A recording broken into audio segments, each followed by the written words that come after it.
રાજકોટ જિલ્લાના ઉપલેટા તાલુકાના ગઢડા ગામમાં આવેલ નદીનો કોઝવે વિદ્યાર્થીઓના જીવના જોખમે પસાર કરવા મજબૂર.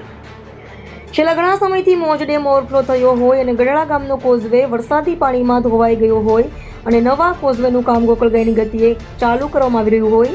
ગઢડા ગામની અન્ય ગામોમાં વિદ્યાર્થીઓ જીવના જોખમે આ જૂનો કોઝવે વરસાદી પાણીથી ધોવાઈ ગયો હોય તેમ છતાં વિદ્યાર્થીઓ, વાલીઓ અને ગ્રામજનો પસાર થવા માટે મજબૂર બન્યા છે.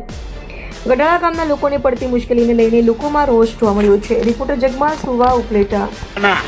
ગઢડા ગામના નારાયણભાઈ આહિર આજે છેલ્લા 20 દિવસથી મોજ ડેમ ઓવરફ્લો થવાને કારણે ગઢડા ગામનો મુખ્ય રસ્તો જે કોઝવે આવેલ છે તે કોઝવે ખૂબ જ વરસાદને કારણે, પૂરને કારણે કોઝવે તૂટી ગયેલ છે. કોઝવેના 2 ભાગ થઈ ગયા છે, પરંતુ ગઢડાની સામે કાંઠે રહેતા વિદ્યાર્થી જે લોકોને આ રસ્તો ઓળંગવા માટે ખૂબ મુશ્કેલી પડે છે, તેમજ જીવના જોખમે તેમના વાલીઓ આ વિદ્યાર્થીઓને અહીં ઉતારવા માટે જાય છે. ત્યારે અમારી એવી માગણી છે કે આ વિદ્યાર્થીઓને જો ફરીને જાય તો 12 કિલોમીટર ફરીને જવું પડે છે, જેથી કરી અને વિદ્યાર્થીઓ ગઢડા પ્રાથમિક શાળાએ આવતા હોય, જેને કારણે જીવને જોખમે આ વિદ્યાર્થીઓ ઉતરતા હોય. ત્યારે અમારી એવી માગણી છે કે હવે વરસાદે વિરામ લીધો છે, ત્યારે આ રસ્તો કામ ચલાવ જો તાત્કાલિક રિપેર કરવામાં આવે તો ગામ લોકોનો પણ પ્રશ્ન હલ થાય, એસટીનો પ્રશ્ન હલ થાય. તેવી અમારે ગામ લોકોની માગણી છે કે આ